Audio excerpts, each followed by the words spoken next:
Hello, I'm Claire and welcome to my video blog.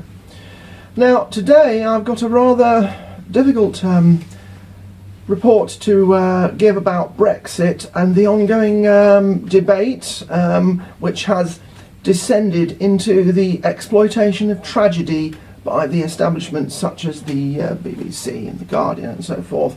Now obviously you will have all heard about the tragic murder of MP Jo Cox. Is it only 2 days ago now?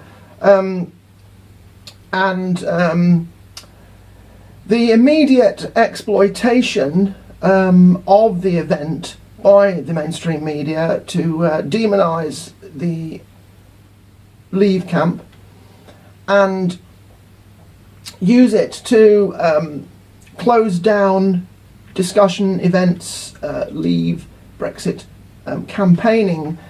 For instance, I was going to go to a meeting in Leeds yesterday afternoon where the chairman, I think it is, of Wetherspoons, who is a notable Leave campaigner, was going to speak, but it was all cancelled out of respect for the poor victim.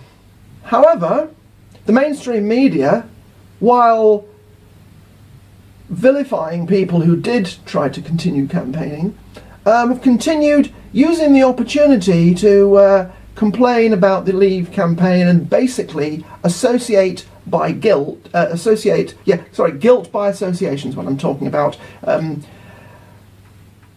with the Leave campaign. So apparently we're all murderous and mentally ill, because this chap was reportedly on psychiatric medication.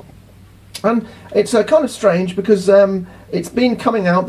I put a couple of links to things from Breitbart and from my friend Annie Dulaver, who has also written a very good piece this morning. It's very hard to keep up with this because the information that's coming out is coming out so fast. Its situation is changing by the hour almost in how this is going. I think yesterday there were people, MPs, Remainers, surprise, asking for this to be debated in the House of Commons. What does basically a random killing by a psychiatric patient have to do with the EU debate? It's about the issues, it's about sovereignty, it's a little bit about economy, but it's far more about sovereignty, independence, freedom, really. The economy is the minor issue, which will fall into place once we've got the rest of it sorted out. Merkel has said that the terms of the debate should be toned down, as if everybody was flying off the handle, but I've myself seen far more reasonable behaviour from the from the Leave camp. When I saw the pictures the other day of Bob Geldof flicking V signs at fishermen from the northeast coast whose livelihoods are threatened and whose industry has been run down by the EU, I feel it's deeply, deeply shameful and disrespectful. So then we move on to this morning in court. Apparently this chap, who is a psychiatric patient, we have to repeat several times, apparently said, "My name is Death to Traitors, Freedom for Britain." Even though apparently none of his friends or relatives had ever heard anything from him about this kind of political opinion. Apparently he has a brother who is of mixed race, who he gets on with quite well, so it's clearly not motivated by racism. And this is absolutely being exploited to the hilt by the mainstream media. There's been stuff, there was within hours of this, long before this bizarre statement in court, was made or propagated on the media, the mainstream media, The Guardian, the BBC, Polly Toynbee. They were all saying things like, well, this of course has nothing really to do with the debate, but, and then they were always launching into these, oh, but the Leave campaign have to be responsible for the terms of the debate. Well, as I say, I've seen Remainers acting in far more distasteful ways than most of the Leavers, and I don't think we should in any way consider this chap to be representative. Remember, he was a mentally ill psychiatric patient who had been on psychiatric drugs. Now, apparently these psychiatric drugs seem to have really brought him down, because I read a report that some years ago he had been doing voluntary work teaching English to foreign people. So again, he's not that hostile to foreigners if he can teach English to them. And also apparently he learnt a lot from gardening. He said gardening was a wonderful thing, and he felt that it did him a lot more good than psychiatric medication or even psychotherapy. So why he has descended into this kind of violence with psychiatric medication, well, it's probably something to do with the psychiatric medication, I would have thought. I have previous experience of working in psychiatric nursing, and I have a degree in psychology, and I'm a qualified art therapist, and I've had a lot of work in the past in mental health. And I know also from people I've known personally in my own life, people I've had, friends who have had nervous breakdowns, who have taken psychiatric medication of the SSRI, selective serotonin reuptake inhibitors, and they have had preoccupations with suicide, causing violence.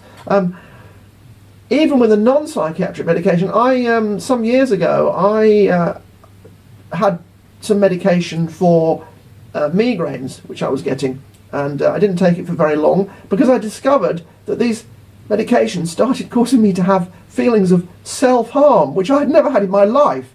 So I took them back to the chemist and said, get rid of these, please. And I told my GP to submit a report to the manufacturers that this had created such a bad reaction. And that was I only took it a few days, and I got these effects. So long-term SSRI can cause similar things: violent outbursts, anger, triggering of emotional outbursts on small things that upset people.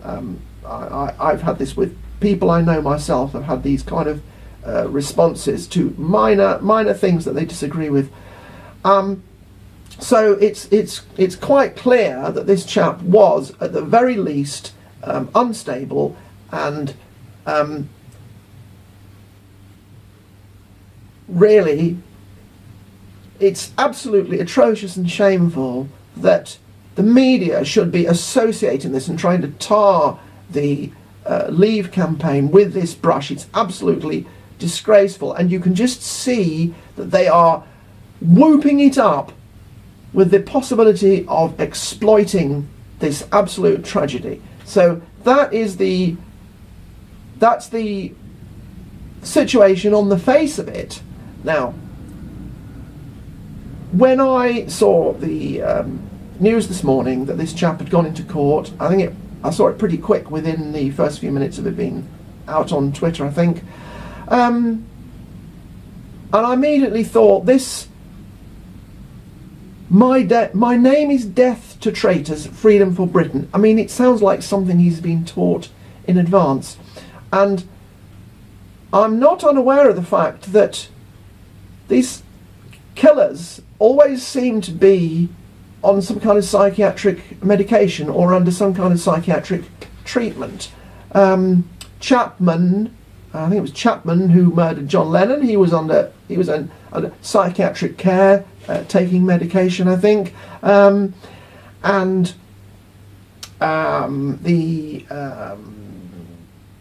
Dylan Roof. He was, I believe, having some kind of psychiatric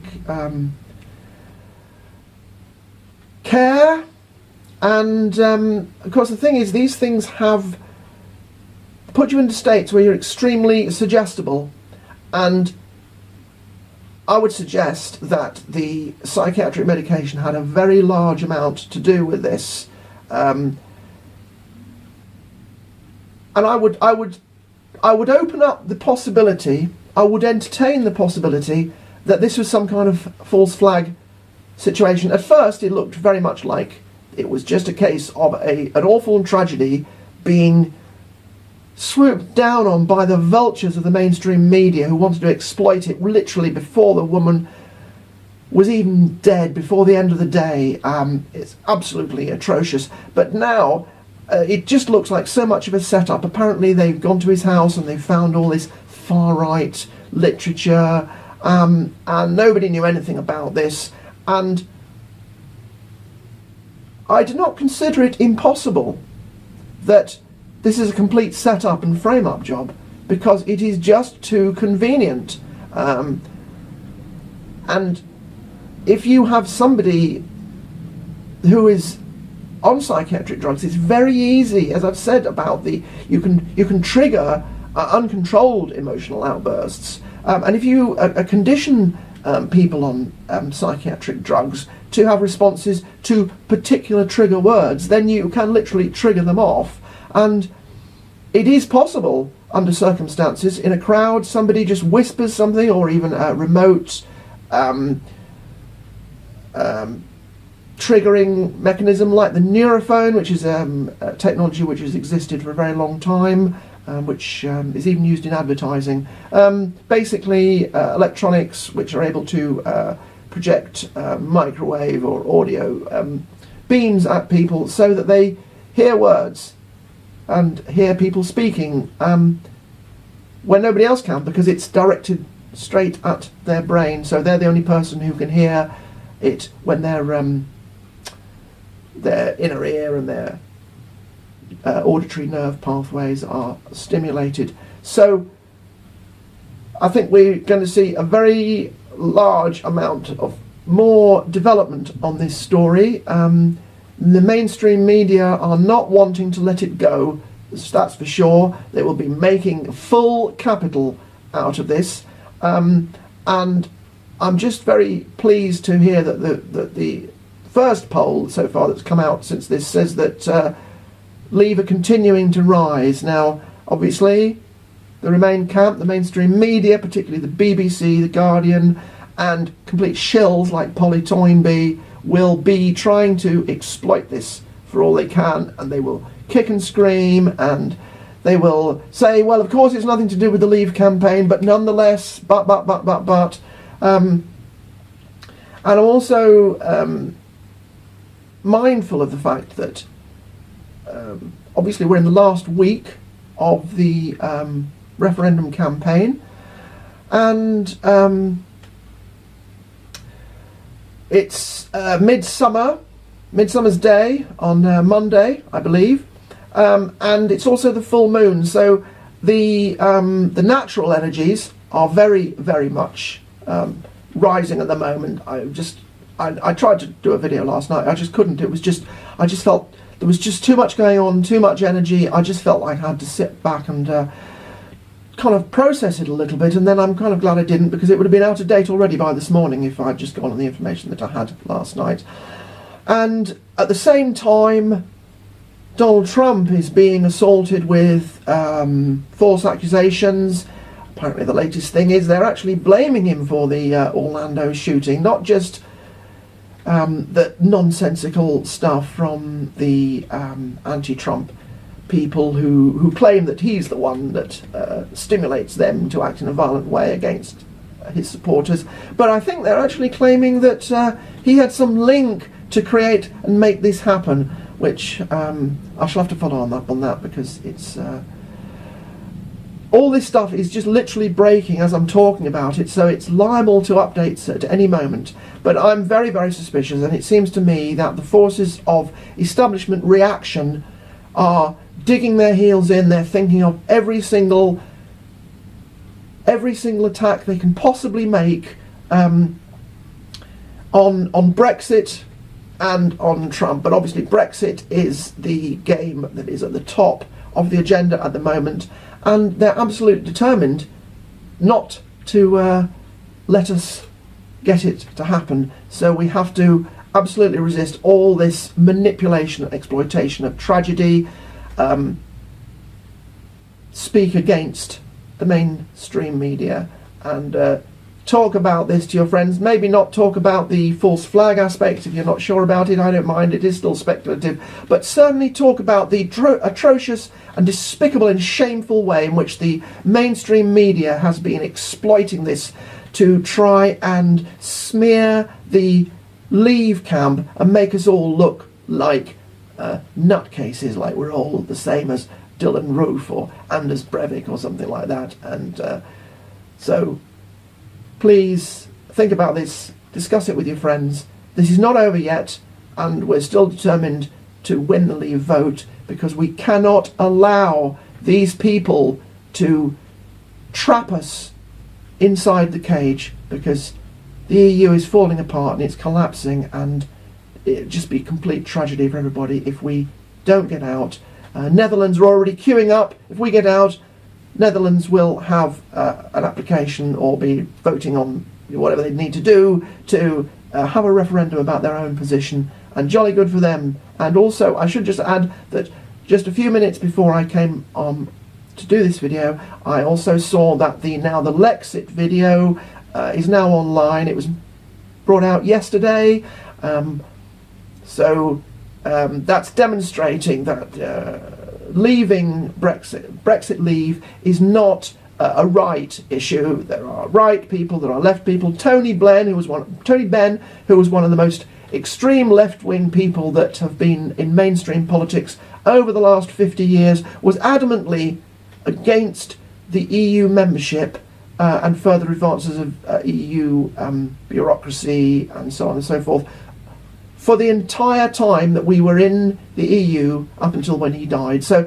this obviously has nothing to do with right or left. This is about independent thought, it's about independence, and it's about exposing and turning away from the disgusting and shameful behaviour of the mainstream media in taking advantage of this tragedy, whether it was just a random awful thing that happened or whether there was more to it behind it. So thank you for watching, and I'll end here, and please think about this and discuss it with your friends. Okay, thank you very much, and when the time comes, please vote Leave.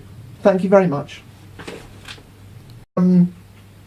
Murderous and mentally ill, because this chap was reportedly on psychiatric medication, and it's kind of strange because it's been coming out. I put a couple of links to things from Breitbart and from my friend Annie Dulaver, who has also written a very good piece this morning.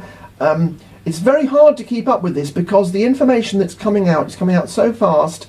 Its situation is changing by the hour almost in how this is going. I think yesterday, the immediate exploitation of the event by the mainstream media to demonise the Leave camp and use it to close down discussion events, Leave, Brexit, campaigning. For instance, I was going to go to a meeting in Leeds yesterday afternoon where the chairman, I think it is, of Wetherspoons, who is a notable Leave campaigner, was going to speak, but it was all cancelled out of respect for the poor victim. However, the mainstream media, while vilifying people who did try to continue campaigning, have continued using the opportunity to complain about the Leave campaign and basically associate by guilt, guilt by association is what I'm talking about, with the Leave campaign. So apparently we're all... Oh, hello, I'm Claire, and welcome to my video blog. Now, today I've got a rather difficult report to give about Brexit and the ongoing debate, which has descended into the exploitation of tragedy by the establishments such as the BBC and the Guardian and so forth. Now, obviously, you will have all heard about the tragic murder of MP Jo Cox. Is it only 2 days ago now? There were people, MPs, Remainers, surprise, asking for this to be debated in the House of Commons. What does basically a random killing by a psychiatric patient have to do with the EU debate? It's about the issues, it's about sovereignty, it's a little bit about economy, but it's far more about sovereignty, independence, freedom, really. The economy is the minor issue, which will fall into place once we've got the rest of it sorted out.